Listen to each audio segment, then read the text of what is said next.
changed it out before, and it was interesting. Yeah, Okay. one at a time, like keeping everything on the Yeah, top. I really wanted it, huh? Yeah, no, Because I have an 8-foot to get rid of.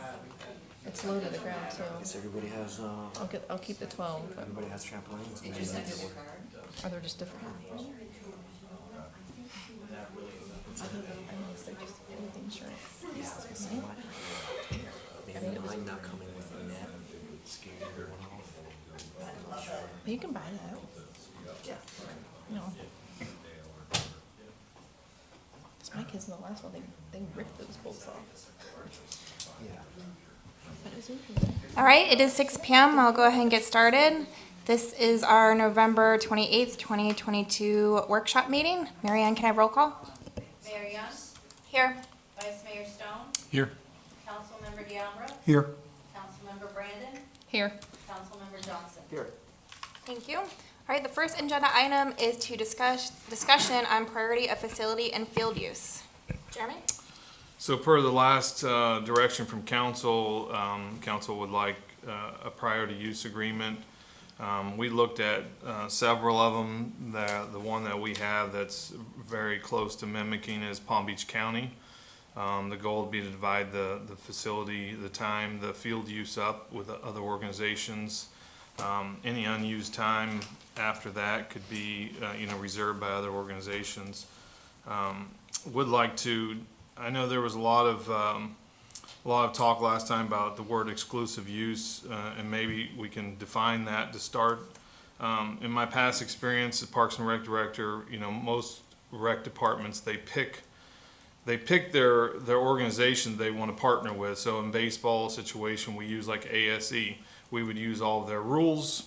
Nobody else could play their league there, but it was our Parks and Rec department that did that. In our situation, we've always partnered with JTAA, which they use Cal Ripken, which kind of causes the rub here, I think. And I think where we got caught up with exclusive use was the exclusive use for that association. I don't think that the exclusive use means you can't put lacrosse out there, you can't put, adult senior softball. So just wanted to kind of clarify that. I think we won't be able to have two competing organizations like JTA and Little League. You're going to have to pick one or the other in this situation. So as we kind of move forward in this discussion, just kind of keep that in mind.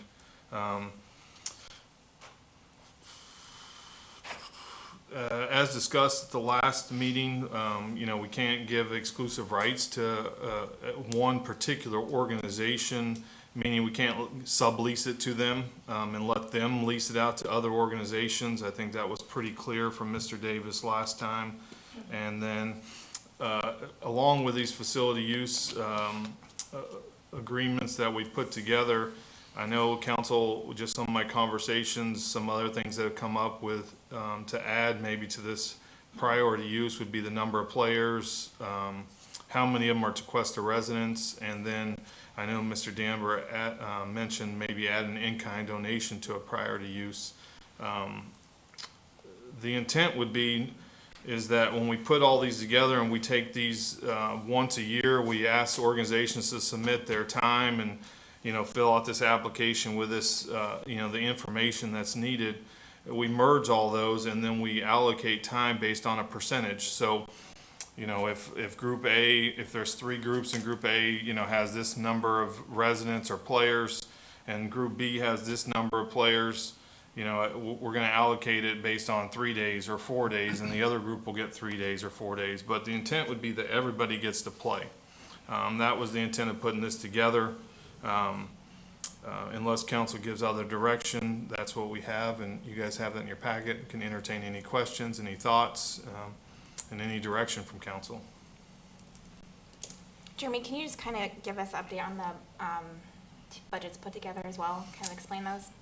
Yeah, so in your packet, it's been a while since I looked at this particular item, but in your packet we have came up with an estimated cost. We had a contractor submit a cost to, I guess, laser the fields. I'd have to go back and look at the scope of work. I know Greg is here, maybe I know he met with a contractor. It was kind of a ballpark estimate.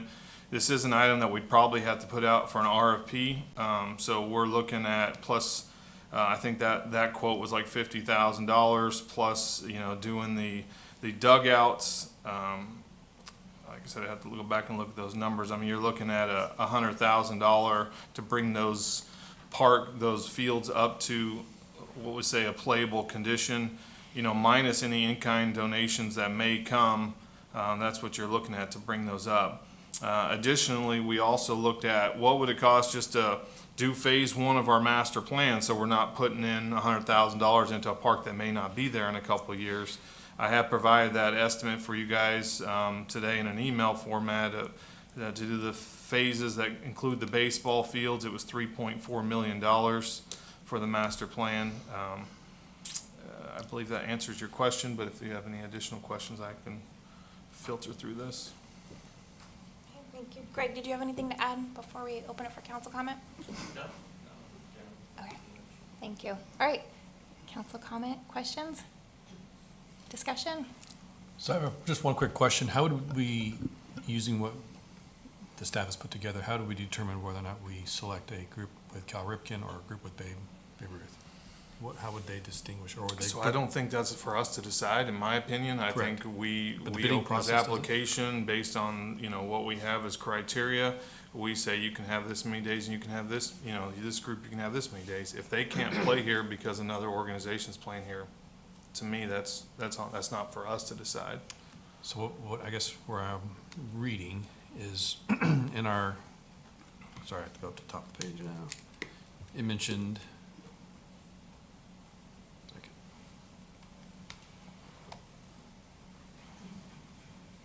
I think if we were our own rec department and we were selecting a group for rules and whatnot, we would select an organization that we felt was appropriate for Tequesta. We don't do that. We partner with JTA and they select their organization. And so I don't think that we pick and choose at this point. so on page 2, it says youth recreational sports provider. One recreational program per sport is permitted, per recognized youth sports provider. So would that conflict in that aspect? What page, give me the page number again. 3. Page 2 of our, So historical recreation youth providers, that gives below them, it, youth rec sports provider. So one recreational program per sports is provided, is permitted. This is 3 or 4 of the Palm Beach County. No, I'm looking, Which one are you looking at? well, Palm Beach County and the Village of Tequesta Same. is almost identical. I'm looking at the Village of Cuesta. So, I mean, I don't see what you're alluding to, but I think, for this situation, I mean, that's a historical, the youth association that they provide that, so that allows them to apply for this program to be able to use our fields because they are a youth service provider. Yeah, and I agree with that. I see what you're reading. Yeah, Yeah. it's page 6 of 208. I understand that they would have the ability to submit an application to get access to be able to participate and play. Are you saying that both would have the ability to play, or only? According to our rules. Now, if they have an organization that won't allow them to do that, That's on them. that's on them. But, I mean, if council wants to pick one, we absolutely can. I mean, that's your guys' decision. No, I'm confused too. Priority of facility use, I see 4A, must be a sport not currently being offered by another recreational youth sport provider at the same facility for the same / similar purpose. I mean, I read Right. that as saying we can't have 2 leagues. So where did, See, that's how it's been the whole time? I read it as each organization can only use one provider. So JTA uses Cal Ripken, Little League. If Tequesta Little League were to form, they would use the Little League organization. They can't work with Little League and Cal Ripken. That's how I read it. Right. Right, yeah. Like JTA couldn't do Cal Ripken and something else for baseball. It's just one entity per sport. That's how I read it. Yeah, but I think it goes beyond that, because as Jeremy already said, you can't have 2 competing leagues operating on the same field. I disagree. I think it should be open to whoever wants to reserve days. Well, Yeah, it's just not the way it's done. I mean, I know that answer stinks, but in any municipality across the United States, you don't have 2 little leagues. When I say little league, I mean youth baseball groups, so you wouldn't have Cal Ripken and Babe Ruth there. I mean, there's no state statute against it, not that I know, but I think it muddies the waters, really. It complicates things when you have more than one organization there. Now, how you get to a point where you decide what organization that is, I don't know, but every city in America has one. If you go to Jupiter and you are trying to bring Babe Ruth baseball into, they're not going to let you on their fields. They are JTAA, which uses Cal Ripken, I think. Like, that's just how it is. That's what I want to avoid, though, is I want to avoid what Jupiter's in right now, where they're favoring just one. Where if you were to just call and say, I want to use, and if we open it up once a year and you come in and you work with our team and say, this is what our league and our season's going to look like, this is what we need, we prioritize who gets to choose first and you work your way down. But then it's not limited to just favoring one. It's not about favoring one. If you wanted to play Cal Ripken, you go to JTA and you Right. play in Jupiter. Yeah, This is is Jupiter all for- facing any legal troubles for only having Cal Ripken? Like, is anybody trying to sue them? So, I mean, I don't think it's an issue if you just have the one. No, I think we're getting Lori, the problem is that it makes it difficult for either league to flourish if they are sharing the complex. And I'm sorry to use that word. I know that makes some people nervous. It's not a sports complex. I don't know what to call it. Field park. For using those fields, it just makes it difficult to have leagues be as successful as they can be if they have to share them. You know, you could have one league that has practice every single night, even if each team only has 2 practices a night. You have so many different age groups, and those fields are going to be needed almost every single night and on the weekends to play. And it's a big production, and to have 2 or 3, I don't think it can be done. So Jeremy, let me ask you, if it's got to be one organization per sport, which I don't agree with, would it pertain to the age groups? So let's say a little league organization is only doing ages 5 through 9. Do you allow another organization to come in to do the older ages? I'm not sure if that's applicable. Like I said, in my experience as a director, we picked one organization, we used that organization, but we were doing leagues as the city, we provided a league, so we picked an organization, so we had one set of rules that we played by across the board. In our situation here, all we're talking about, what we've been doing is just letting JTA use the fields. No one plays games on our parks currently, so it's a little bit different circumstance, and it just depends on which direction you want to go. Are we going to fund the improvements to parks? Are we going to continue to practice? I mean, there's a lot of unknown still with this, so we came up with a process to follow based on what, council gave us a direction. Do you think this process of setting the priorities for the facility use would be able to rule out one over the other? If they both wanted to bid for that, to be that provider? It's probably going to do that, yes, for baseball at least. Right, okay. I think we got to go back to the beginning here. We don't have viable fields for any league at this point in time, and we've talked about this in the past. Jeremy, in conversations I've had with you, you said JTA came in a while back and made some noise about doing something, and you said put a proposal together, and they never followed it up. The only group that's come forward with a firm proposal is the group that Paul's involved with, that is looking for a Little League franchise, and they are willing to invest their talents, the time, and the money to upgrade these fields and bring them to a level where they can be sustained, not only practices, but sustained games. So they're willing to improve the fields, they're willing to bring in new fencing, they're willing to address the dugout issues. They've expressed a willingness to address the concession stand and do the work that's necessary there. So they're willing to make a substantial investment in these fields in order for them to be playable. But in return, what they're asking for is very reasonable, which is there's going to be one league, as you kind of already alluded to, that will be an alternative to Cal Ripken. It'll be a Little League franchise that'll operate here. The age group isn't just 5 to 9. It actually, I think, runs from 6 to 12, if I'm not mistaken. And it's going to be something that, I think the community can really get behind. No one else has come forward and expressed any kind of a willingness to make the kind of investment that's necessary to put these fields in a playable condition. I spoke with Palm Beach Gardens today. I asked them what they do with their ball fields. They do not allow any activities on those ball fields other than baseball and softball, because to allow lacrosse or any other activity results in those fields being damaged on a continuous basis, and then there's a cost involved in repairing those fields and maintaining those fields.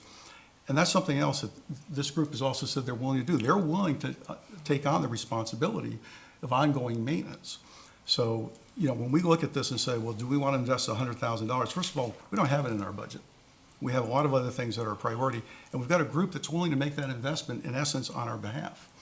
And they're willing to put forth a league that I think will have a tremendous benefit for the entire Tequesta community and for the children of Tequesta. And we've spoken about the fact that, this bridge is going to go down.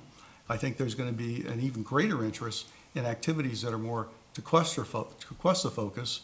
So as Kyle once said, you don't have to drive out to the farms in order for your children to attend a practice. So, to me, this is a very simple, I see no downside here. It's very simple. To me, we've offered the opportunity for other people to come in and make an investment. They haven't taken us up on it.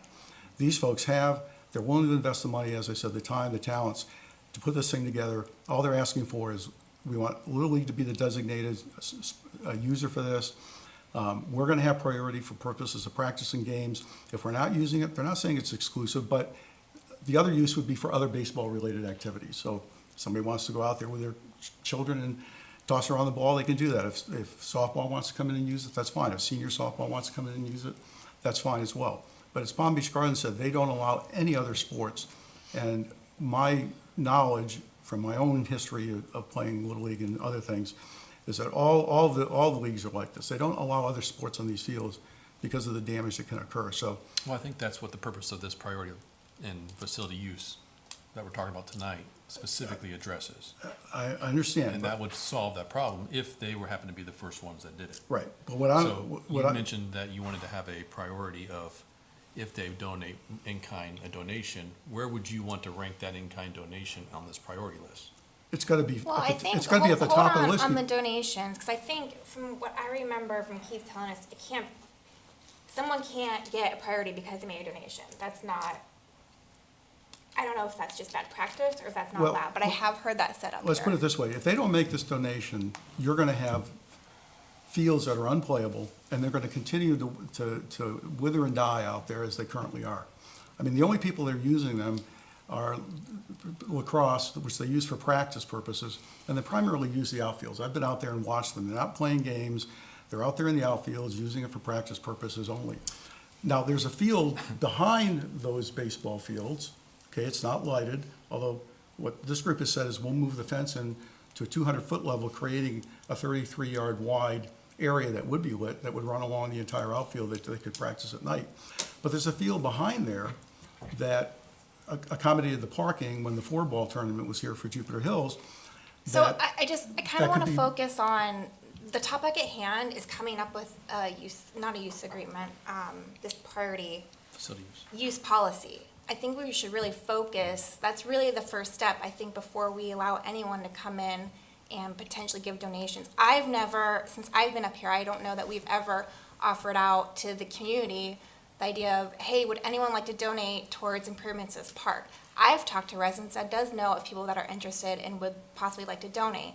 So since I've at least been up here, I have not seen us, The request. broadcast that opportunity out to the public. So I think that should be done as well, since there might be interest in the community from other people. I think I have comments throughout this agenda item, but I think high level, we need to focus on finalizing the use policy. My overall high level opinion on spending funds or not, whether it's the 100,000 to do improvements as is versus the 3.4 million to do phase one of the master plan that the residents really communicated with us that they wanted. We have a bond that's gonna be on the March ballot. I personally think we should wait to see how that pans out before we make a decision on spending funds on the park. I disagree with you. I think, first of all, we don't know how that's gonna pan out, number one. Number two, I've stated, and I've had a lot of feedback from people in the community, that absent either ownership or an extended, a dramatic extension of the lease, they don't wanna see Tequesta money used en masse to upgrade Tequesta Park because we don't own it. That's just the fee. But Frank, we just put $100,000 into that park for pickleball. I It's know, been a great success. I'm not saying we haven't put some money into the park, I'm not saying that. What I'm saying is, you can either spend you could spend another $100,000 doing this, okay? Or you could say, we've got people that are willing to step up, do this work, create a very viable ball field, and move forward with a little league that would be available for our children to be able to take advantage of in the spring. And if you're talking about the use policy, fine. We can do a lease with them, and their donations and the work that they're gonna put into it, the dollars they're gonna put into it, is the same thing as a lease payment, and then they get priority use. I think if you're talking about an agreement, then let's structure the agreement. Again, what I'm concerned about is this is dragged on again, and once again, as a government entity, we're taking way too much time to make decisions on things that we could move along much more quickly and much more efficiently. And I think the community is gonna be the worse off for it. Any other council comments? Yeah, I'd like to politely disagree with you. And a little history, when Jeremy first got here, there were a few organizations that actually came back to Tequesta and sat down in his office and reunited the relationship and said what are happening with those fields. And at the time, council was still making a decision what the future would be with those fields. And then that's kind of what started the whole Parks Master Plan concept. And then that took some time to put the team together, to put design and resident feedback, and here we are. We actually have a plan in place. So, also, I know we always apply for grants, and you, Mr. Dammer, have actually pushed to get state funding, which did not go through, but you're always saying we might get money. And I would like to just put out there, who's to say that in the near future there won't be a fundraising event out there by multiple residents from the area, not just Tequesta? So I kind of disagree with a lot of things you said, but I do agree with the mayor. If we just focus on the actual document that's in front of us, that way there's something in place, no matter what happens in the future, there's a process of how somebody comes in and actually gets the use of the fields. That's it. And I'll just say, I'm not in favor of adding a priority to in-kind donation. I'm happy the way it's written the way it is. Oh, you know what? Actually, speaking of in-kind donations, I thought about this. When our police department gets an in-kind donation, and when the village does a school supply drive or a toy drive, sometimes there's a larger check written, and that in-kind donation has a process procedure-wise to come to council for acceptance. So if someone wanted to come and give an in-kind donation for fields, they can't just behind the scenes get an agreement. It has to come to official process. Is that correct? That's right. Okay. Yeah, and I don't think anybody's suggesting that we No. do anything otherwise, but I just wanted to reinstate that. I guess, well, again, in your comment about how this thing all started, again, I don't think your recitation of the history of how this thing unfolded is correct. Jeremy did have some conversations with people, told them they could come forth with proposals, and no one, not one entity, not one organization, picked up the ball and ran with it. They all gave it lip service, but nobody did anything. Okay, now you've got a group that's doing something, and all of a sudden, we gotta let other people jump on the bandwagon. We gotta all of a sudden hold it open. You've got a group, they've come forth, they've made a solid proposal.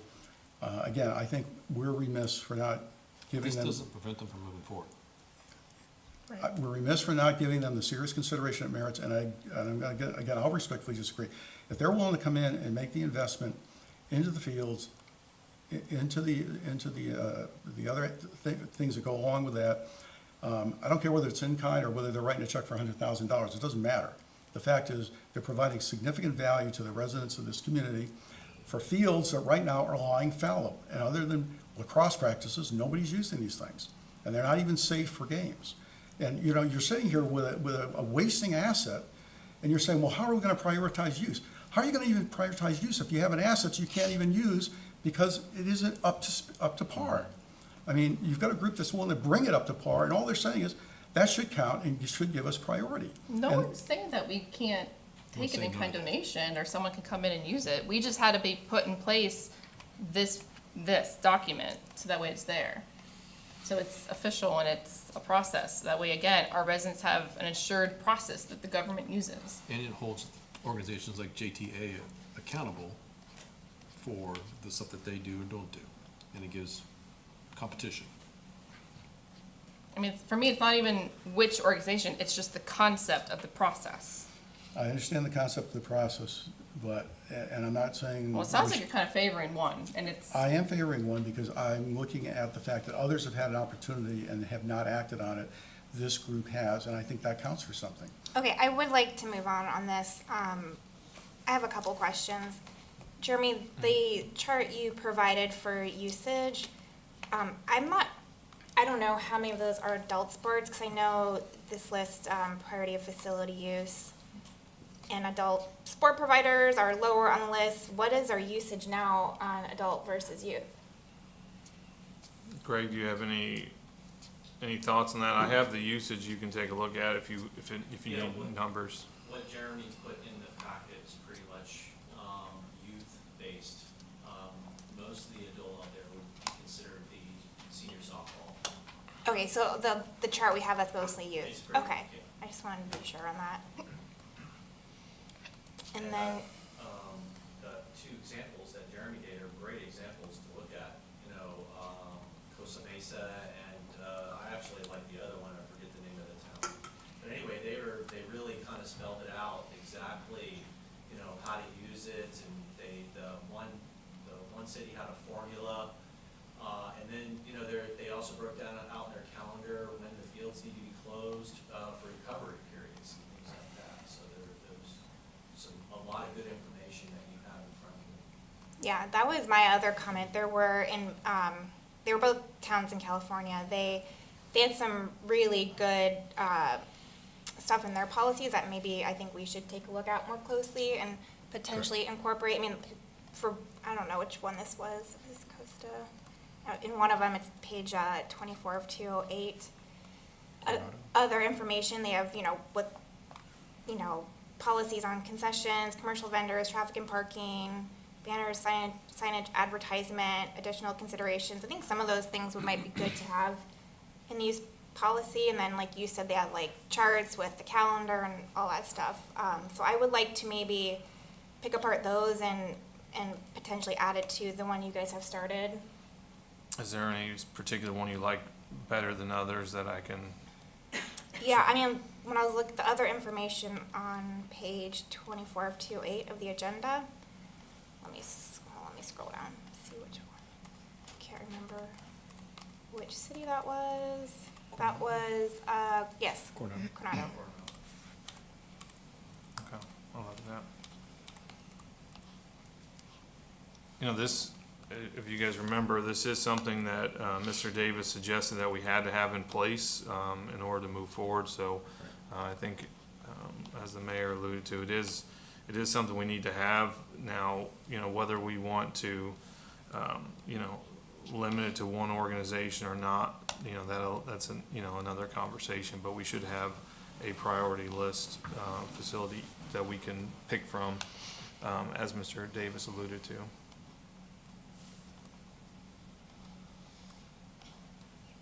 Okay, and then something on,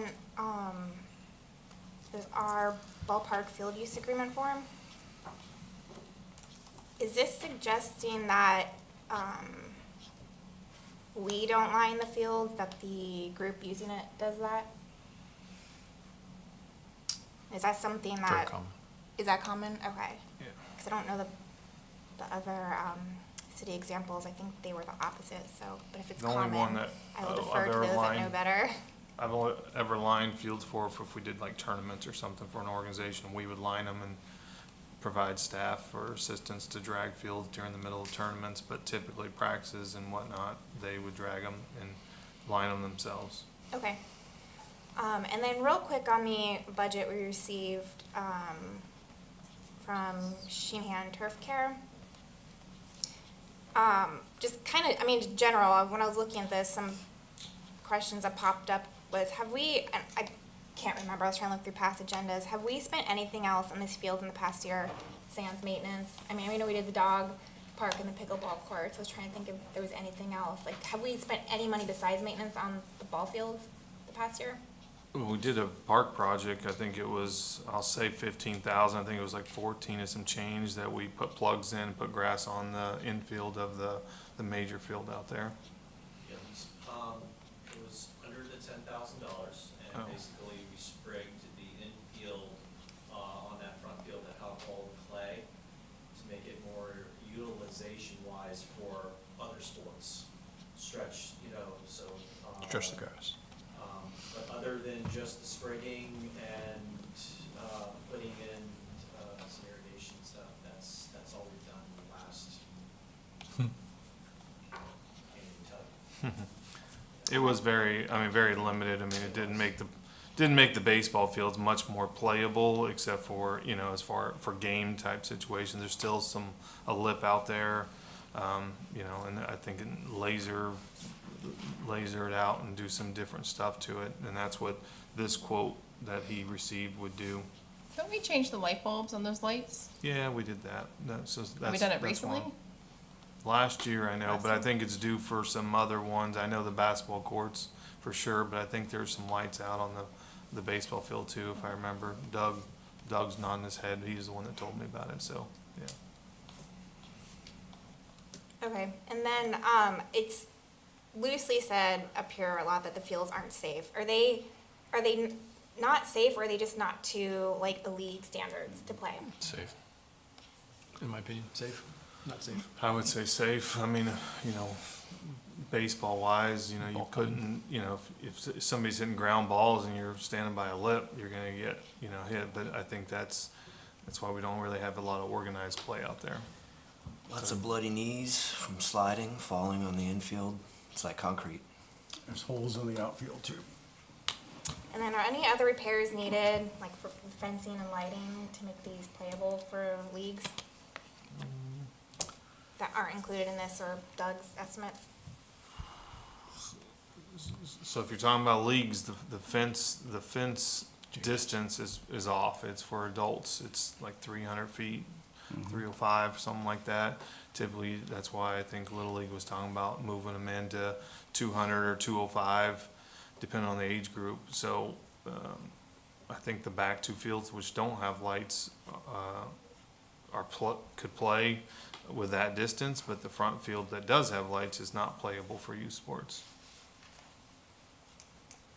So fencing maybe is the only other thing that needs done. We're okay with lighting? Dugouts.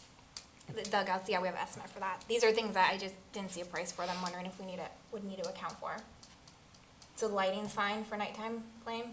Yeah, we have to do some improvements to lights. I think at one point we were looking at converting them all to LEDs, and that'd be a, pretty costly conversion that I don't think we were willing to tackle at the time, to convert them all over, just because at some point we're gonna do a renovation out there. But I think the lights are fine for playable. We'd have to make sure we got them all up, up and plugged in, but the fencing is something that we'd have to consider for the distance. Okay, so fence is probably the only cost that's not in here that we think we would have a cost for. If we're gonna convert it to the youth sports field, yeah. Okay. All right, any other council comments or questions before I open up for public comment? I do, just one. If we were to move forward with what is on the agenda in the backup, let me give you the actual title. This priority of facility use. Is this something that's locked in yearly or every other year, 3 years?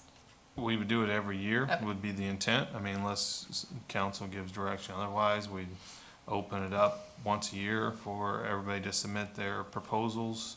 And then, if somebody came out mid-year, like lacrosse came out and said we want to use their fields, we'd give them the extra time that was available, but to reshuffle, we wouldn't reshuffle until the next year when we do a whole new process. Okay. Okay, Mayor, thank you. All right, anything else? All right, I'll open for public comment. Any cards? Russian Nielsen? Marcia Nielsen, 94 Beechwood Trail. I read the contract with the state, and I'm not a lawyer, but it looks like you really can't, or at least you should be a little diligent about how it's worded, that you can lose the lease if you sublease. That's all I'm saying. Any other cards, Marianne? No other calls. Okay, Mr. Bradford?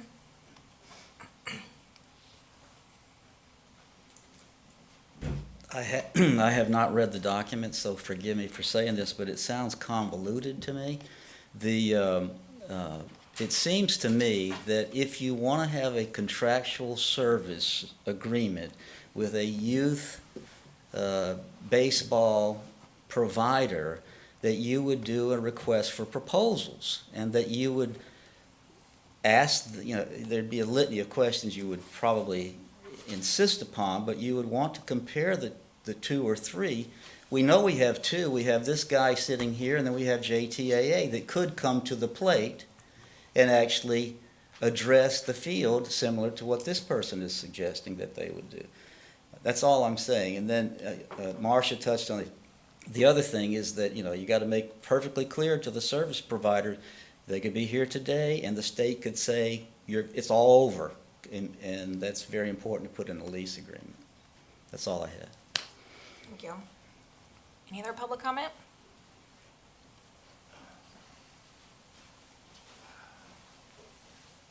Paul Balsey. I've been sitting back here thinking about really what I wanted to say. A little disappointed, obviously. I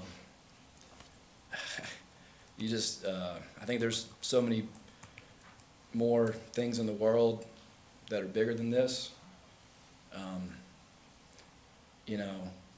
I feel we started this, Jeremy, in the summer, correct?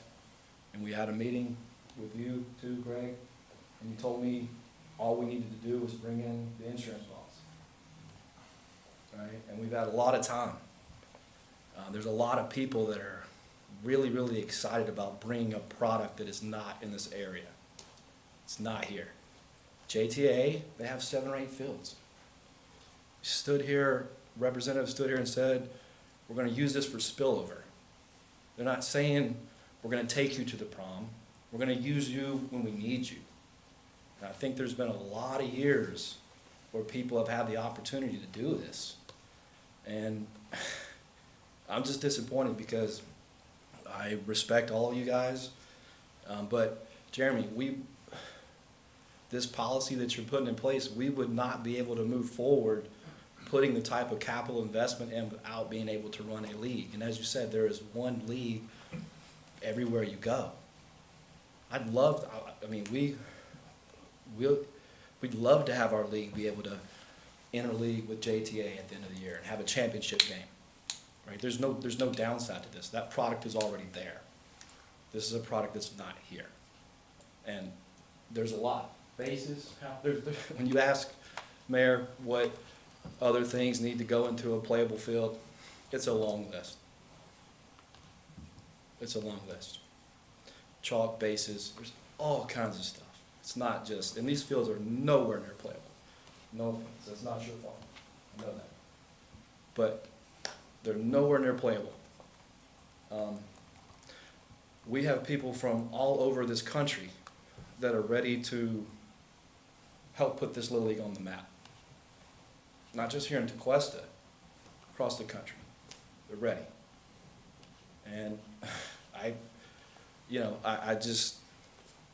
this is great, the policy's great, but we wouldn't be able to make that investment to be shoved aside and not given consideration for what we are going to do that will not happen otherwise. So, I'm happy to take any questions from anybody. We never intended to, I think there were some written questions, the word exclusive, never said that. Just like Palm Beach Gardens, you play baseball in the baseball fields, and that's it. And if the public wanted to use the fields, they obviously would go through you guys and whatever liability that is or however it goes. We always what we talked about was just getting to be able to get on a piece of paper and work through all the things that we'd be able to say, here's how the village is protected, once you guys start, once you break ground, whatever it may be, we understand those risks, but we've never been able to get to the point of being able to say, look at this and look how good this is for the community, so.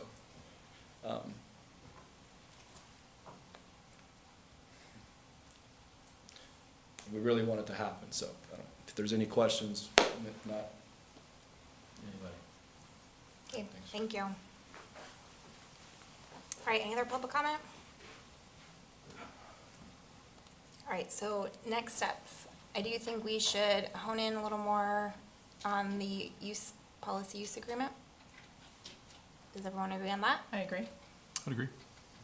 And do we want to do anything in regards to discussions on costs for improving fields as is or phase 1 of the master plan? Or wait until the policy use agreement's complete? I think if you want to wait until phase 1, then there's no point in putting a priority list together, because it's probably going to be a couple years or longer until we even break ground. So, excuse me. I think we need to look into getting those fields playable. I think we need baseball into Cuesta. So I think should be the priority, getting those fields together, along with, so if you're asking, should we look at both of those? Is it, hash the actual policy, and also talk about getting budgeting for the fields, I guess. Yeah, because this is high level. I think if staff would need to hone in on better pricing. Oh, yeah, for sure. I think we should. I would recommend that staff put together an actual priority and facility use policy, and they bring that to us to approve or not approve, and then continue to have a conversation about, when we have the strategic planning side of things, is how much money do we want to put in towards the park, and do we want to follow what the residents have put together, and do we want to phase that in, or do we want to just keep putting money into it to maintain it? And I think that's do that through that strategic side. Also, I did want to mention that Mr. Bradford's comment about bidding it out, I think it's a good idea if Little League came in with the best proposal, or if JTA wanted to come in and propose. I say we allow them to do that for priority. Mm-hmm. I think it's a good idea. But for what you're asking, yes, I think we should definitely look into a more detailed budget, what it would cost, and tightening the policy up. Yeah, so I agree with tightening up the policy, so it definitely is in the best interest for the village, not just for today, but in the future, and it's there, concrete, it's clear for everyone that wants to come use the fields, how the process works. I do want to try and avoid any kind of lawsuits or favoritism accusations and this and that, so I think this would be something good to put into place. And yeah, we can later discuss if an organization wants to do an in-kind donation, because that'll be a discussion that would relate once this is in place. Okay. Councilmember D'Ambra? No, I've already, I've expressed my feelings very strongly. I think, I'm not against moving forward with the policy, but again, I think, just like we did with Cuesta Park, when this council waffled on an opportunity to put ourselves in a position to acquire that property, I think we're waffling again, and I think we're gonna miss out on an opportunity here, and if we do, it's a shame. Okay. I agree with Vice Mayor Stone, get the use policy tightened up, and like I said before, I'm in favor of waiting on deciding on any, spending any money until we see if the bond gets approved or not. So I think, Jeremy, consensus is tighten up the use policy agreement, and then we'll wait on budgeting after that. Oh, I thought you said it was like we were going to do both. Look at Well, budgeting as well. Usually That do was kinda how you consensus, so I kind of went down what everyone thought, and correct me if I'm wrong, but I think it was 3 of us wanted to wait on budgeting and 2 wanted to proceed with budgeting. Oh, So we is that usually what I just go heard? with consensus, is that? I understand consensus. I thought we had more. I thought we had 3 who were interested in looking to see exactly what it would cost. I mean, Councilmember Brandon, did I I'm fine with looking at misunderstand? what it would cost. I love more detailed information. Okay, so flip it, thank you for clarifying. You're welcome. So yeah, I guess a higher, more detailed estimate with some of the items that we would need to consider to bring, these fields up to playable for a league. All right, I will go ahead and move on. Agenda item 2, discuss prioritization of key recommendations from the Treasure Coast Regional Planning Council. Jeremy? So at the previous meeting, we adopted the Treasure Coast Planning Council master plan. They had some recommendations. There was two sets of recommendations in my mind. There was some projects or key tasks that were part of that, and there were also some code changes that went along with that. And so during that, as part of that conversation at the last council meeting, it was brought up, directed staff to put this back on a workshop so we can prioritize those actions. So with that, we can have discussion about that, how you guys want to prioritize them. I do have a little ranking sheet that we can pass out for the codes and a separate worksheet for the key task, if that's how you want to proceed. But I'll leave that up to you, how you want to proceed with discussion first. Okay, so I think it would be best to kind of go through the key recommendations and rank them in order of importance, and if we do want to even consider it right now. For example, I think one of the key recommendations was, when I say consider in regards to actually starting to have NOSA work on, updating the code.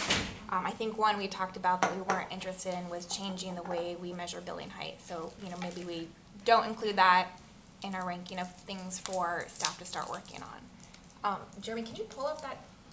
She's gonna get them right now. I printed some copies and I forgot to bring them in here. She's grabbing them right now though. Are you talking about the list itself? Yeah. I don't know if I can bring it up on the computer, but I have a worksheet. She's grabbing real quick. So I will say, most everything from the plan was picked up in section 3 for key recommendations. 2 items that weren't and were in section 2 tour of the plan. One was item 5, sustainability park and gardens. That was doing some, improvements along the property we own between Cypress Drive and the railroad tracks. And I think it was last council meeting, we discussed tasking EAC to start looking at some plant recommendations for there. So I think we can just add that to the list and note that EAC is gonna start working on that if everyone still agrees with that from the last meeting. Yes, and we haven't had our public meeting, so I can update you, but they did all agree at the EAC meeting to start looking at plant choices, and their next meeting, they will dive into a further discussion as to a consensus among them, what they want to advise council, which plants to put there, and so on and so on. So they're gonna further their conversation regarding that. Okay. We're not gonna consider that a park, are we? No, that was the other thing we talked about. I think we need a consensus on that. It says park and gardens. I think we all kind of prefer it just being a garden, because putting a pathway that close Yeah. to the rail tracks is not ideal. So yeah, we'll just call it Just gardens. native area. I would- Yeah. And leave out any pathways or anything. And then the only other thing I noticed from section 2 that didn't carry over was the post office pavilion, item 6. I know that had some popularity. I don't know, we don't own that land, that retention, correct? No, that's federally owned land. So is that something we, pie in the sky, put it bottom of the list, or do we not even want to consider it right now? So that means it'll sit like that forever until someone does something. I have emailed the postmaster for the area. He said he was gonna work on it, but I don't think they're gonna plant anything. They may just try to, make sure it's mowed and kept nice in their standard. But that's an easy annual request. Sure it is. So those are only things I personally noticed from section 2 that didn't really carry over to their key recommendations. So do we want to even entertain the post office pavilion now, or just leave it off? I would say just add it to this list that you have. It's on Put it there. at the bottom? Yeah. It's on the very bottom. Okay. So one of the last ones. Yep. Okay, perfect. As long as it's there, keep it, yep, there it is.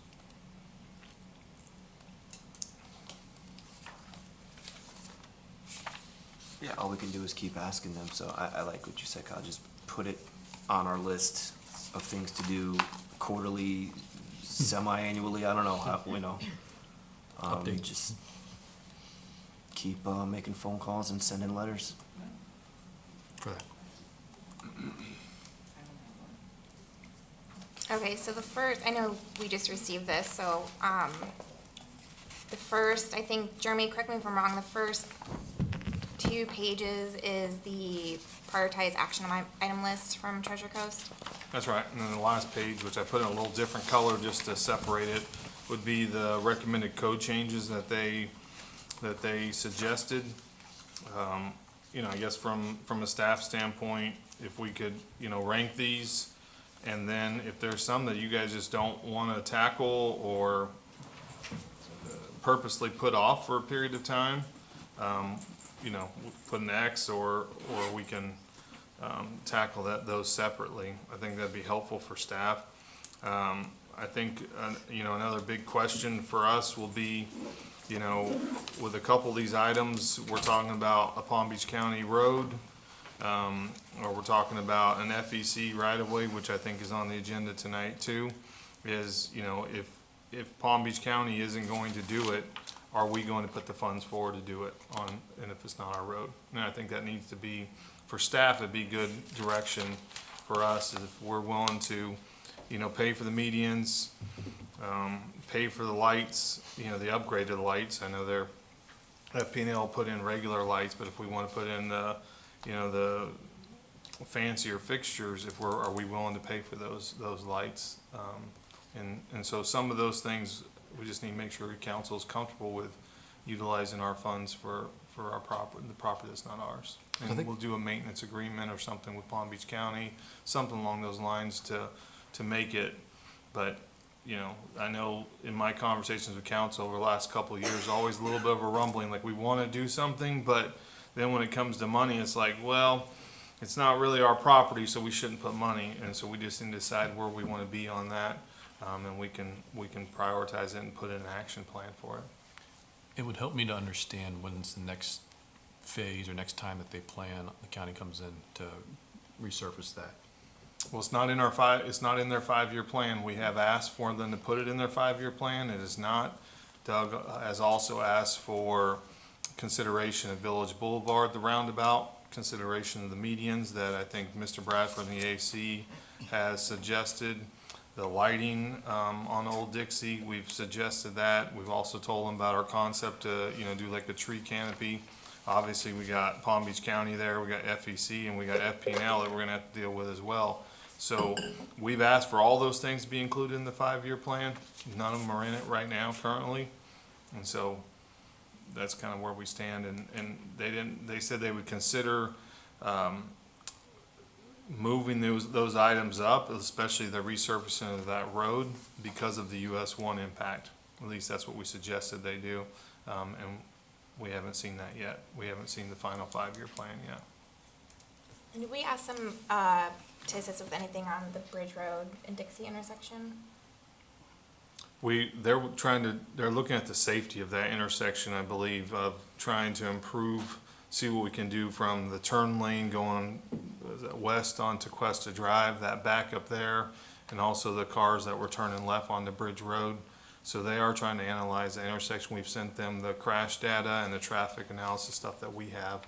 I don't think we've got a response yet, but it's still a little early, I think, especially with the holidays. Okay. Okay, so I would recommend us going through the code changes first, because that's stuff that NILSA can start working on. Some of the other action items from Treasure Coast list are not all directly NILSA. So do you guys want to do that? Sure. Okay. So I just want to add one thing, Jeremy, for the 5-year plan, because you talked about Old Dixie, which has been an issue for a period of time. But you said the impact from US 1, but County Line probably needs to be resurfaced as well. And I know that's shared between Palm Beach County and Martin County. So that might be something else to look at adding to the mix as well. So I think Doug reached out to Martin County, and they said they were working on an interlocal agreement with Palm Beach County, and then they are working on putting that in there in the next couple of years. I don't remember hearing a date, but that is under discussion as well to resurface that road. But there's got to be an interlocal agreement with Palm Beach County as well. Another note with just the code changes, you know, some of these will take significant time. So be aware that, Nilsa's contract does not cover projects like this. Some of these code changes that take significant time, so we may have to amend her contract to facilitate some of these things, depending on the scope of them. Okay. All right, so let's just go down the list. The first one is establish the district centers, which would then also incorporate the frontage standards. I think that's important. Yep. Sorry, yes? My only question on that, I'm in favor of getting those started, right away. The districts that Treasure Coast named, we're not necessarily married to them. Is everyone okay with those names? I was looking at them again, I'm like, I don't know if I like them, and I came up with some other ideas, but I kinda wanted to see what everyone else thought. I would agree the names could be improved. I like the village center, but that would be the only one. Yeah, I mean, I was thinking, do we do like village center, north, east, and west, or, because there's 2 village centers, and then I don't like town center because we're not a town, so. I don't like that either. So it's like, do we call it village square or village core? I mean, village urban area, I mean, I think maybe we could be a little more creative for something that's a better fit for us. I think using the word village on most of it, we should be proud of the word village and stick to that, and then maybe identify each one specifically with the second word, like you just mentioned. I have to chew on that and see which ones I like best, but I definitely think using the word village for all of them keeps Yeah. it cohesive, and we should be proud that we're a village. I know, just, We shouldn't, I don't Like, think, it's the same thing as a I city. know, but not town center, because we're a village, so just keep it consistent and cohesive. I mean, if you're looking, yeah, I don't care. If you're looking to if you're looking to spice them up or something, you don't want them to be then having the word village and then adding or attaching a directional or a direction to it is, village north, village east. That's confusing to me. And that's why I said I'm gonna have to think about it, which Yeah. ones. Yeah, because these will be Look written for in the it. code and will be referenced. I know. So you want to make sure they're right. I do. Village center, village square, village north would be fine. My only request is that if we do use center, I want an E on the end, because it looks really fancy. Fancy. And We're fancy here in the village. And E on the end of shop with 2 Ps. That's all I want. Well, then you gotta put the R first. So do we want to brainstorm our names? Or I we do, think I think Nilsa- you're right. I mean, initially, I was kind of like, we have bigger things to talk about, but you're right, this is what they're gonna be It's gonna called. be long-term, So, yeah. I think we should put some thought into it. Let Nielsen Maybe come back to us. even, not maybe, let's get the residents involved, have some fun with it, maybe, I don't know. That adds 2 years. Yeah, I know, well, I mean, Just get, We that's only have- what, we that's only what have it's gonna 6 be, months. right? Yeah. Other stuff's built, so we've got time. Okay, so maybe Nilsa and team can come up with some suggestions. Jeremy, I mean, like I If you said, have any, email me and we'll. okay. Okay. I'll Really put nice. it to them too.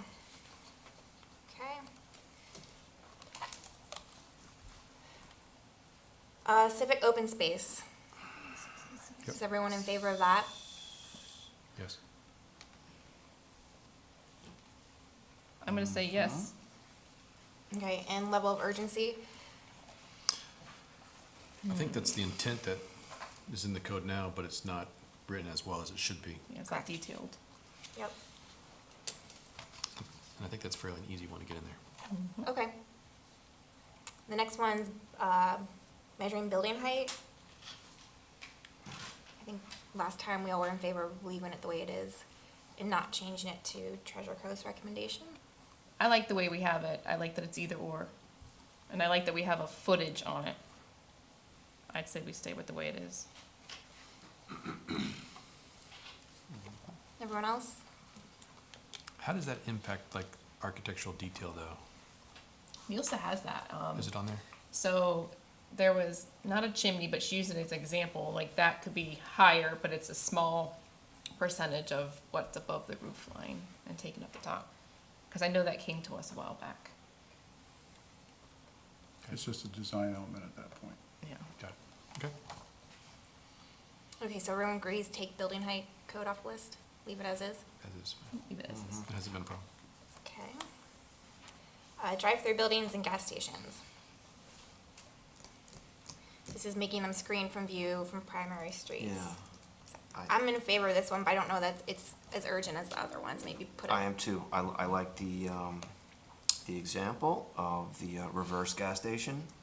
I mean, is anyone building any gas stations anytime soon? I don't know, but I do like how that looks. So probably not a priority. I think it is a priority. I think you move forward with it.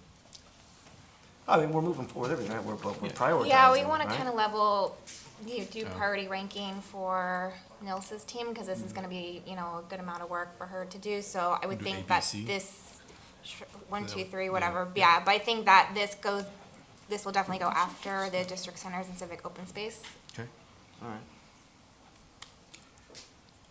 Parking locations, One question on that, if somebody comes in and does a remodel, on what basis would they be required Move the code's passed. to accommodate the code change? say that again? Somebody comes in and wants to remodel an existing station, at what point is there a determining factor that says that remodel would require compliance with this code versus the old code? 50%? So, yeah, lots of times it's a dollar threshold or square footage threshold, but yeah, if like you go over X, like 50%, then you have to comply with the new codes. Okay. That would be something that Nilsa would have to identify Okay. when she rewrites it for sure. So I think that's the first part of that, so we're gonna move forward with drive-through and gas stations, was there any? Yes, but it's lower priority. It goes after district centers and civic open space are more of a priority. That would be lesser of a priority, but we do want to do it. The parking locations is the next one. That is basically requiring parking to, not be visible from the primary streets. I think it goes with the drive-throughs and gas stations. Everyone else agree? I'm thinking of just where I want to put that priority-wise, because it will be attached to redevelopment. But it's already being done on the new lot on US 1.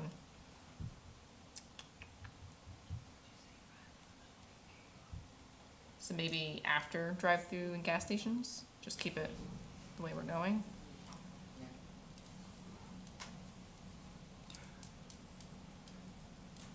Well, this would only really come into play if somebody's knocking something down. That's what I'm thinking. Yeah. I don't think it's gonna happen tomorrow. No. And so far, this seems to be the favored design anyways. Right, and we will we adopt this guideline, so we can still recommend that they follow it, even though Right. the code's not, Which is what we're doing now. formally written yet, so. Okay, so parking, location of parking areas after drive-through, Yeah. everyone agree? Okay. Yes. Define primary streets, I think this kind of goes hand in hand with the district's and frontage standards, so I think we should loop that in with taking care of defining the primary streets now. I mean, is it hard not to know what primary streets we have, because we only have so many? I'm thinking priority-wise, and is that something lengthy for Nilsa to do? Or is that something quick for her to kind of knock out? Yeah, that's a great question. What kind of work is behind defining primary streets? I feel like I could do that right now. Yeah, I think most residents can. Well, I think we'll I guess, combine that with establishing district centers and make that part of it. All you're really doing is naming those in code somewhere or as part of the okay. guidelines, so that way, because what it really, let's see, there was another one. As you start talking about formula businesses and things like that, that's when that naming those primary streets might come into place. Or even the drive-throughs in that code, it talks about, the drive-through can't be facing the primary street, and so you gotta make sure we know which of the primary streets, so we can link that to code. So it's important, won't take very long, but we just need to make sure we codify that somewhere. So maybe that one goes above gas stations and drive-throughs, so that way it defines the That's what she streets. said. Yeah, I think it just needs to happen with the Okay. district centers I'm fine with that. and frontage standards, because the frontage standards, I Right. think, also reference, they Facing- all kind of tie yeah, they all together. do. Primary, yeah. Okay, the next three are kind of green recommendations. I said this at the last meeting, not in favor of having these included here. I know Nilsa was working on some green standards for Beach Road. I think we should have a more cohesive green standards as a general guideline and not have them kind of sporadic through these two different plans. If requiring green standard, any, green building practices, if it's something we want to require. I know not a lot, there are municipalities that offer incentives for green building. I don't know if that's something we'd ever want to consider, but I don't know, I'm not in favor of having these random 3 green building practices in this plan. That's just my opinion, though. So are you saying you don't want it in the commercial component without it being included throughout the entire village? Or are you just saying you don't want it to be codified at this point in time, period? I personally think it should be a more cohesive and look at it as a whole Broad plan base. recommendation, not just, we have some random green practices in here. Nilsa's has some random green practices. I think if we really want to go that route, maybe even EAC would help and kind of put together a separate just green building guidelines and not necessarily require per code. A lot of building standards right now are like energy efficiency is huge, and LEED has to update their standards because the municipalities' codes were basically all meeting LEED. So the buildings being built now, at least from like an energy efficiency standpoint, are pretty good. So lots of times if you're requesting and putting in your code these green building standards, there's usually some kind of incentive that goes along with it. That's just what I have personally seen in other municipalities. So that's why I suggest maybe taking green building practices and standards out and tackling that as its own topic, an item if we want to. What about if we took out green infrastructure, because that's a pretty cohesive, large item, such as building and incentives and all that, and then if you left the safe glazing and adopts dark sky lighting, those are pretty simple. And I'm assuming most of those are gonna be for the Beach Road area, So, Well, this is the commercial Big areas. one. yeah. right? I find those two at the bottom fairly simple to kind of knock out. And while I do agree that we should be green cohesively across the board for the village, I do, in my opinion, think that anything on the water needs a higher level standard because it's right there on the water. But I would agree that maybe green infrastructure can come out by itself and just stay by itself, and we tackle that as a whole, because that's gonna be everything in that infrastructure. So I would agree, not for this particular task. I think you just, if we want to move forward with it, we can workshop this at some point for all of the districts included. Keep them all the same. I agree. Frank? Yeah, that's fine. Okay, all right, so we'll remove all the green building stuff and then maybe add it to the future workshop list. If we want to discuss it again. I'd be curious to find out how that impacts any owners and how that might happen. Yeah, I think too, if we want to workshop it, we can provide examples of municipalities. I think Orlando, I sent you one recently, Jeremy, I think it's Orlando, but there's municipalities in other states that do it as well, so we can look at that if you want to. Pull out the next two as well. Yep, the green infrastructure, the bird-friendly glazing, and the dark sky night lighting. The green infrastructure is more green stormwater infrastructure. That's, stormwater's missing there. Yep. Okay, architectural design guidelines. So I guess I'm not clear on this, Jeremy. Is that something is that something that we actually change in the code, or is adopting this plan, which for the design guidelines? I think it's gonna be similar to what we did with Beach Road, is my interpretation of that, is you know, find some design guidelines. I think in the Treasure Coast, they put together some guidelines, and we'll use guidelines pretty strongly here, of suggested architecture that the village, that is common in the village, and utilize that as a guide for developers, not necessarily codifying those in the code.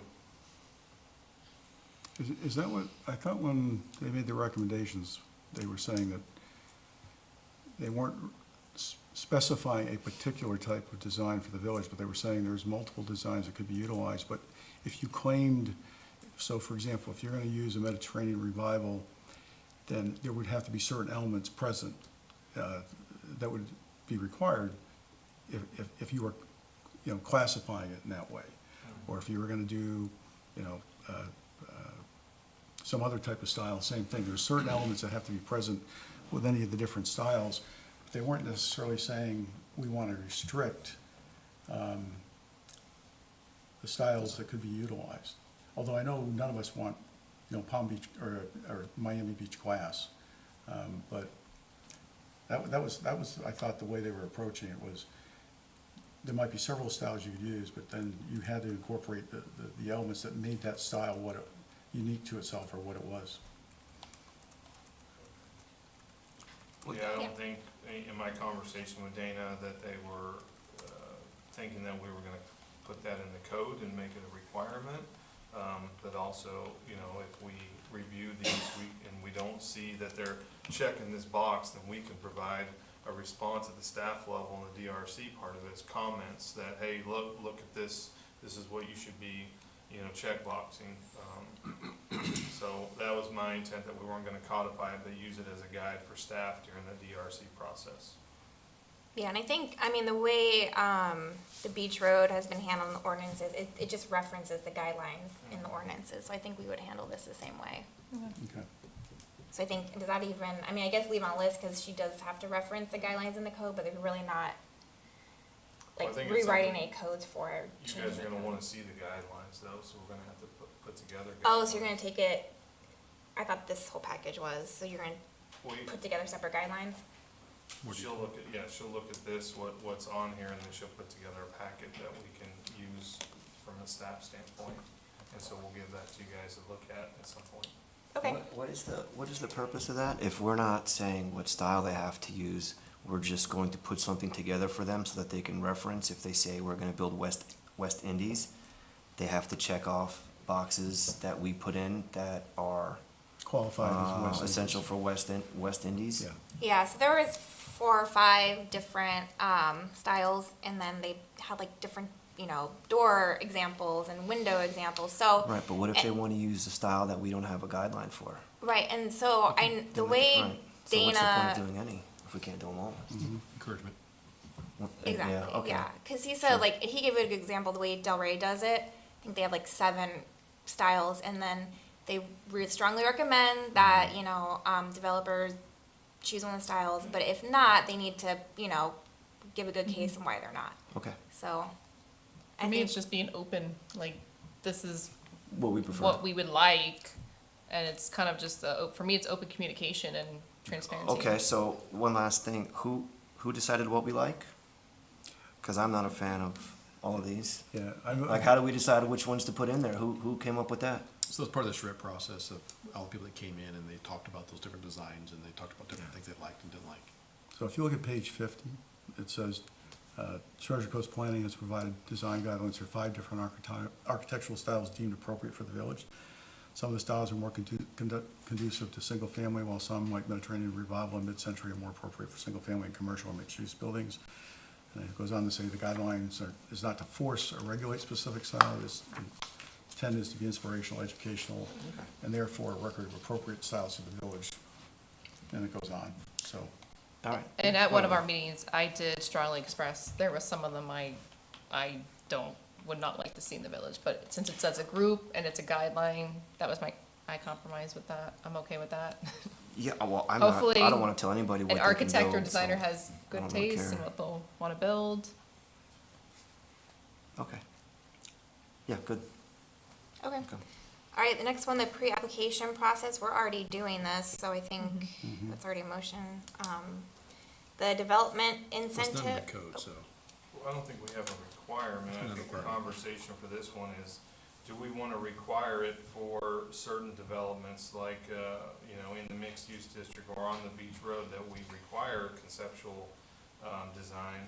I know George has said that he won't come to council again without one, but that doesn't mean the next developer won't do that. So I think we talked about making it a requirement that they come and making that a little more formal process. I think it should We be. workshopped this last time, right? Didn't we I think workshop there should this? be, I think there should be a requirement. And we, I've had a couple turkey legs since then, so I'm not sure. Just a I don't think we couple. had a full workshop conversation, but it's been mentioned. maybe Because I'm Liam, the one full of turkey legs right no, now. I think Hold Lance on. mentioned at one of our meetings, he stood up there and said, it is in there, but then I think Niels has sent an email or a memo saying it Yeah, it was, wasn't. the November 1st meeting. So they provided updates and making it mandatory for US 1, DeQuesta Drive, and Beach Road corridors. Keeping it optional everywhere else, but mandatory along those, and we all agreed to proceed. So I thought she was already working on that, and there was no more discussion needed. We haven't brought that to council, though. Not on a council meeting, but we workshopped it. So do we need to workshop it anymore? In my, I'm fine with it. right, it's gonna just show up As a code. at the next council, well, maybe not the next one, but a future council meeting. Okay, so that one is in process. Development incentives. I know last time we talked, no one was in favor of any kind of incentives for anything. I would agree. Yeah, I think the appeal of the village is sufficiently strong enough that incentives should not be necessary. Yeah. I agree with that, and I'd like to treat each project individually as it comes to us. All right, so we can take that off the list, and then, the formula businesses, which is kind of doing an overlay district for chains. And they gave a good example of how Stewart did that.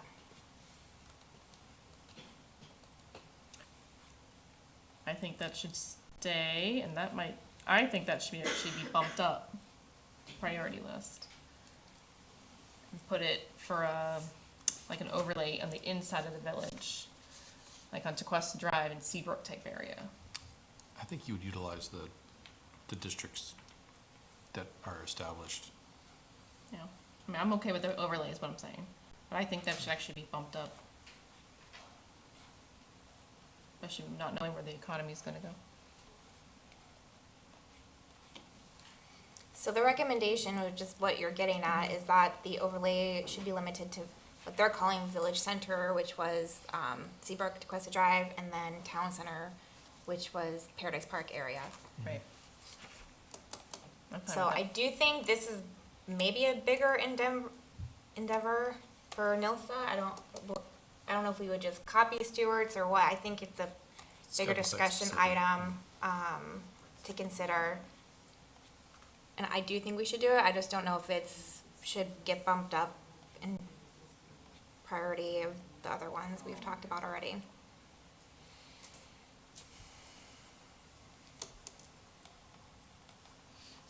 Councilmember Brandon does think it's a higher priority. Anyone else? I think you just throw it up there with the drive-throughs and gas stations. Yeah. Yeah. To do with that. I'd be fine with that. I don't know if that's really that difficult to do, since it's already been labeled as which district. Just put it in the code, so it's clear to anyone that's coming.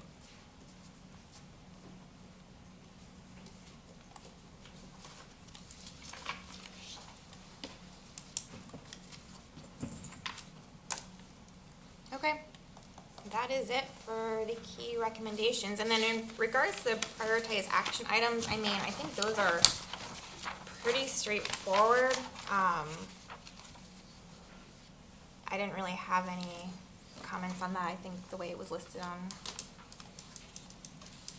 Treasure Coast Regional Council's plan was fine.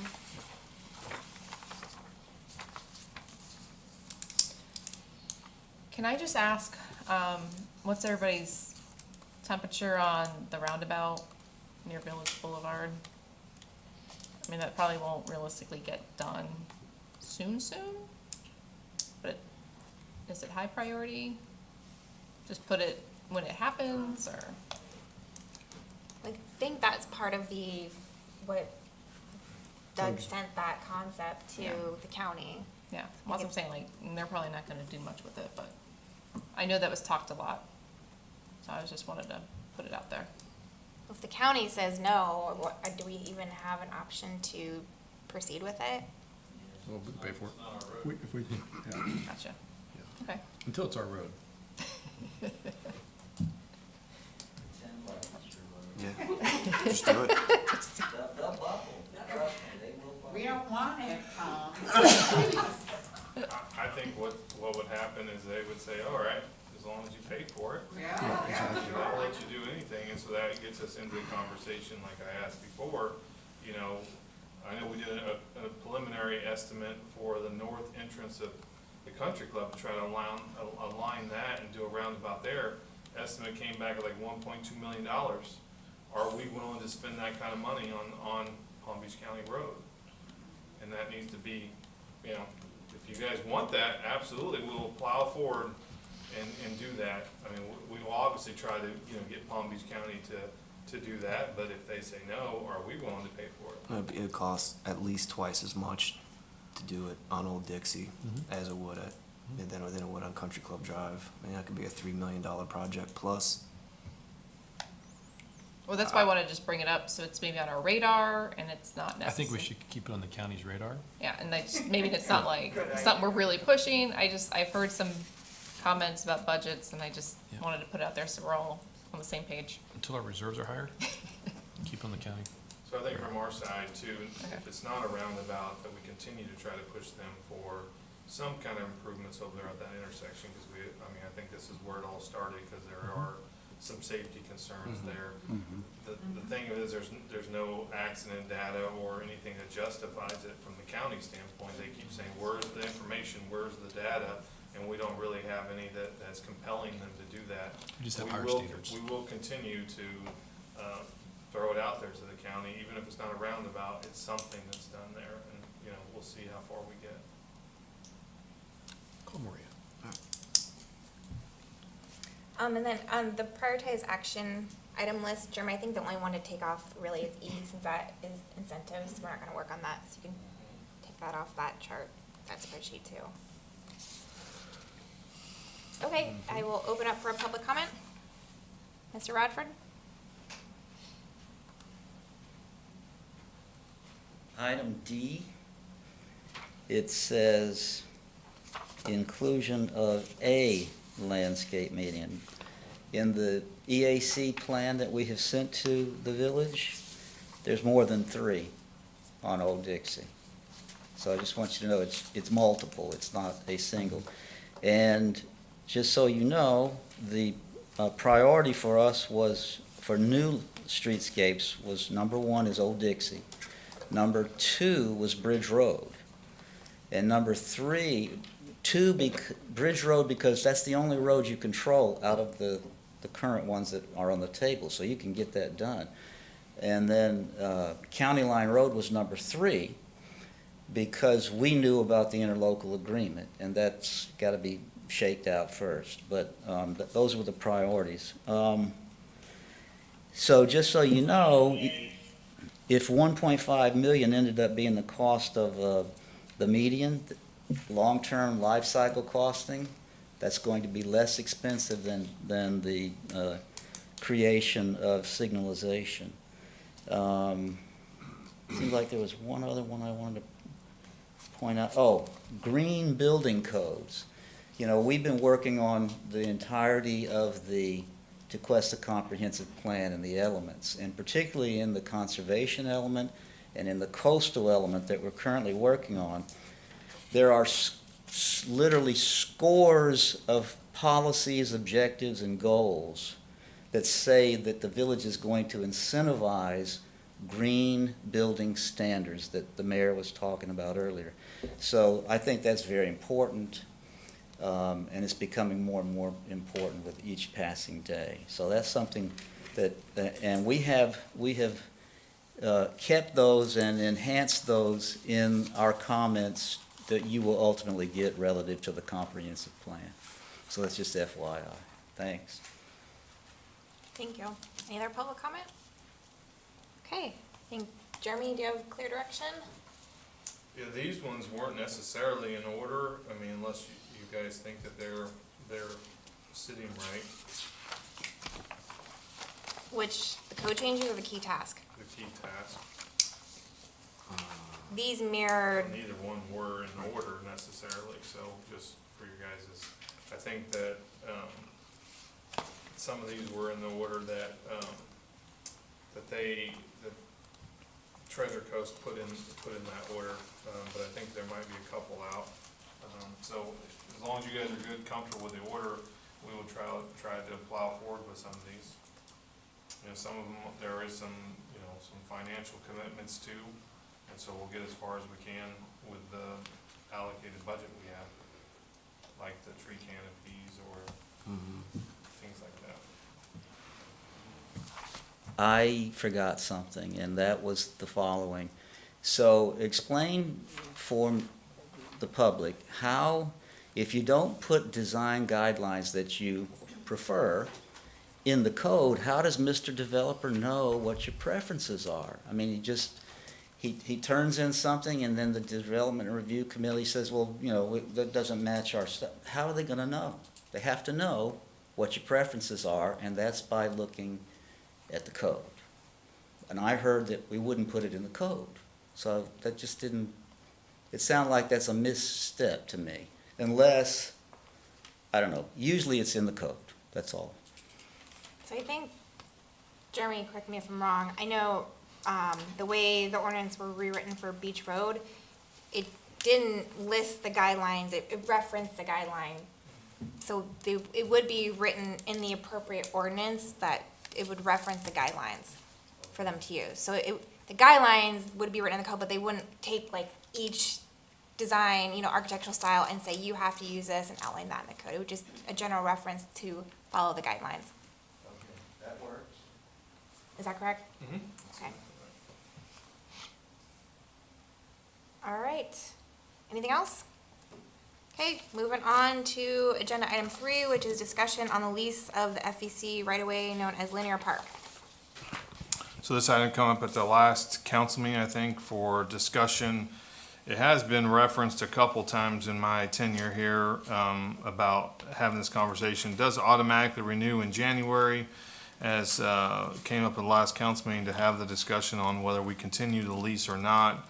I think it's a relevant conversation considering, us moving forward with some landscaping or even trees, in that FEC right of way over there. I have put in your staff packet that if we do decide not to renew this lease, that we will be obligated to put it back to its original state, which means we have to remove all the trees, all the hedges, the sidewalk, all that has to be restored. I did get a ballpark estimate from a contractor in the amount of $50,000 to return it back to its original state. That was a ballpark. With that, open for discussion. Council discussion? Well, I think that the history on that was the commissioner prior to Marino actually went to bat with the county, and I believe Pat got us about a $330,000 grant. Something in that neighborhood to actually do the landscaping and put in the sidewalk and the things that are there currently. Excuse me, it was Karen Marcus helped us, and it was a $150,000 grant for the linear park. And correct me if I'm wrong, but I can't imagine if you asked FEC, would they really make you pull that sidewalk out? That seems kind of strange. They've already told us we had to. You had to? Bizarre. Anyway, it was Karen Marcus. I didn't recall the amount. I guess that's inflation adjusted. Yeah, I mean, it seems like, I can't see spending that kind of money to restore it back. I mean, the reason we went after the grant, the council at that time, which I was not a part of, went after that grant was because it was such an eyesore along Old Dixie, which gets back to the whole Old Dixie corridor issue. And it was an attempt to actually make it somewhat usable through the sidewalk and somewhat visibly attractive. So I can't see going backwards on this. I would agree. I think it's important that we keep that as best looking as, I think it's important that we keep that as best looking as we can. Best we can. I would prefer that we don't consider it a park, though. I think it kind of gyps the residents of actual park space that we probably should be working on providing more of, and not let it count towards park space. To me, it's a sidewalk. Yeah. It doesn't really go anywhere. So here's You where guys I'm think? at. I agree with all of you. I think we should keep the lease because we, as we just discussed, anything that the county or FEC really owns, they aren't really gonna do much with it, so it's just gonna sit there and do absolutely nothing and be a complete eyesore. And since we would never be building necessarily anything on that structure-wise, it literally would just be landscaping. I do agree that it should not be called a park, maybe something like linear trail, so it makes sense that it's a walking type atmosphere. I don't think that it should be included in our green space calculation, and I know that's our goal long-term is to fix that green space calculation. But that's kind of, I think we should just hang on to it, keep it, especially for the amount that it is for the year. I don't think it's that. Unless there's some type of detriment to the village of removing that from a green space. Right. I don't know of one, but it would require us to try to find more. Councilmember Johnson, any comments on this one? I don't see why we would not renew this. Okay, so consensus renew it, and I think, I mean, in terms of renaming it trail or not counting it towards park space, I think we need to acquire something to remove that, right? Or, I mean, DeQuesta Park counts towards that, which is the bulk of it, so, I think maybe we would still be covered if we removed it now with DeQuesta Park. I can't remember where we were at with the level of service. So my thought of removing is that it creates a need in all the calculations of things, and it forces council and future council that we're underserving our residents with park space or green space. I mean, do you really think, though, that the presence of that actually impacts the directions we're moving in terms of trying to acquire additional parkland and develop it? I see this as kind of much ado about nothing. Whether, it doesn't matter what we call it, it's there. And whether it's designated as park or not is not gonna, I don't believe it impacts the council's direction with respect to parks of the future. I don't think. Well, our master plan requires that there's so much park space for population, No, I know. and so I realize this that. would just, again, show that there's a shortfall. I don't think it changes the direction of this council, but it's more of just making sure that it is what it is. I wouldn't call it a viable park. I think it was a stretch. Okay. All right, public comment? Marcia can go first, or, I don't know, Mr. Bradford was coming up too. I didn't mean to compete with you. The only thing I would say is I'm kind of opposed to putting money into trees when FEC's got us over a barrel. If you look at the escalator, it keeps escalating and escalating and escalating more. So I would not put anything, I mow it and take care of it and maybe call it, but I wouldn't put trees in there. I would not spend money in there, because next year it's gonna be 20,000, and you're gonna have to make the decision again. I have a contrary opinion. Of course.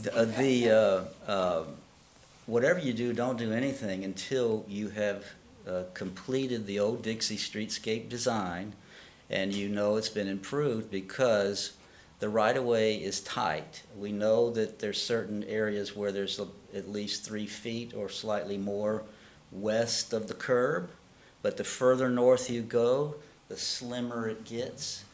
You might be able to reduce the amount that you lease at some time in the future, but if you're gonna have trees planted on the west side of Old Dixie, you're probably gonna need some space in order to make that happen. Thank you. Thank you. Any other public comment? All right, anything else to discuss? Just for record, when I say landscape, just so everyone's aware, I mean, it could be a plethora of different things. It could just be low ground plants. I just don't want to see stayed weeds. That's really what I was just going with that, just to be clear, so we're all on the same page. Okay. All right. Okay, moving on to the last agenda, item 4, discussion regarding temporary signage. So at the regular village council meeting in September, council directed staff to add a future workshop agenda discussion the temporary signage after the foot traffic analysis was complete. November 10th, the foot traffic analysis was accepted by council. Per council direction, staff has included this in your workshop. I have also included your temporary sign regulations that currently exist. I know we have discussed this several times, probably not in the last year, but prior to that, several times in the preceding year. So with that, it's open for discussion how you guys want to proceed with temporary signage. This did come from a local business owner that suggested that we look at this code again. So I think the idea was for the bridge closure specifically, was being, loosening up their, the policy specifically for the bridge closure. So is the thrust, Jeremy, in the conversations you've had, is the thrust to extend the time period, or is it to allow for additional signs, or what is it that they think would meet their needs going forward? So they sent an email to all of us. I think originally what started this particular person is that they were putting an A-frame sign out in the right of way. We stopped allowing that. So I think that's a big push to allow more flexible use of those A-frame signs, maybe in the right of way. So that's what I believe, that's the big push, is to allow either the flags out there in front of the business or A-frame signs, which is why I suggested that, on US 1, that's FDOT right of way. We don't have any control over that whatsoever. And there's about a 10-foot, so, backing that up beyond the sidewalk, is it even effective? I mean, I don't know. That's something for you guys to consider. So really what we're talking about is Cypress and a couple businesses on Old Dixie, in my mind, unless you guys can think of any other businesses. We're talking about Cypress and about 4 or 5 businesses on Old Dixie. Well, if on US 1 it's governed by DOT, I say go do what you want. Deal with them. But my question though is who is not going to be visible? What businesses will no longer be visible from the street with the normal signage once the bridge closes? I don't understand how that happens. What's going to happen to the fronts of these businesses so that traffic can't see? What's the problem? What are we trying to remedy? I think the concern is they're gonna have less cars driving through, so the more visibility they can have, the Okay. better. I So- see. I actually disagree. I agree with what you're asking, because that was actually one of the things I'm trying to wrap my head around. But I disagree that there'll be less cars, because there's be so many detours and people taking those 2 back roads to get around, that there'll actually be probably more cars. And I'm actually fine with leaving it the way it is right now. Perfect example is when there was construction on US 1, whether you support it or not, there were barrels physically on US 1 blocking vehicle visibility to businesses, and it was confusing. So it maybe made more sense to put out a sign in between the barrels saying, turn here for X business, and it was helpful. Sure. But see, it's the bridge. Well, yeah, There's no construction debris, in my opinion, that's be blocking what they currently have. And I actually think they're gonna have more traffic, because there's be detours, and everyone's gonna be going whatever way they can. So I'm fine with leaving it the way it is. I don't see how a A-frame sign is going to magically make more people come in. It's not solving a problem, in my opinion, right now. We have no idea if there's going to be more or less. So to But make there's nothing blocking. My biggest thing is there's nothing physically blocking. The construction is not there.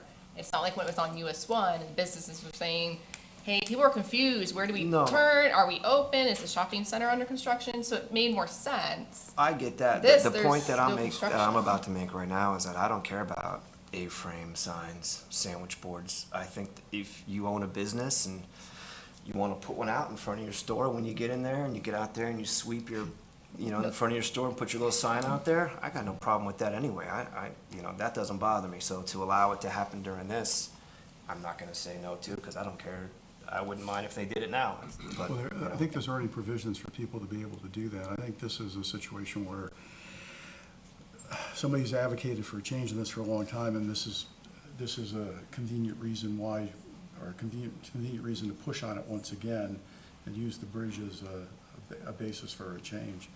But I agree with you, Aaron, and I agree with you, Lori, that I don't see how this is really gonna provide any additional benefit, at least at this point in time. I would say, let's just hold tight on this. When we get to the bridge closure, if we actually saw things that were occurring that maybe warranted some kind of a temporary adjustment, we could come back and address it at that time. I think that's a good point. And what, does FDOT not allow a sign in there right away? I'm not clear on what their I code don't is. think they do. Not that I'm aware of. I haven't looked at their code, but I imagine they don't.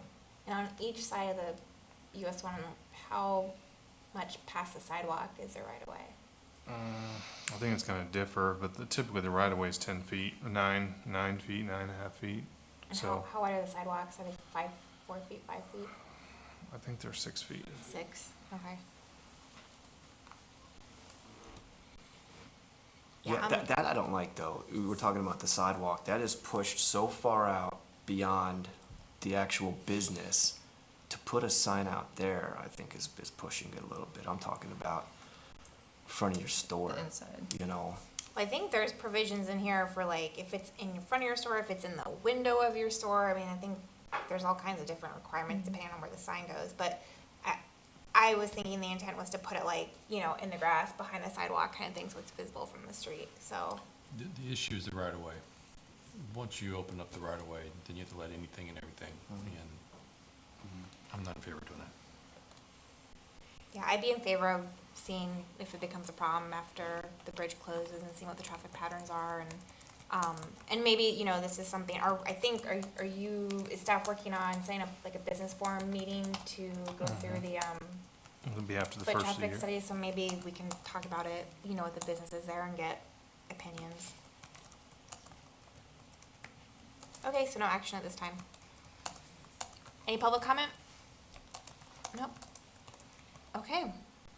That is all we have. Can I get a motion to adjourn? I make a motion to adjourn. Second? All in favor? Aye.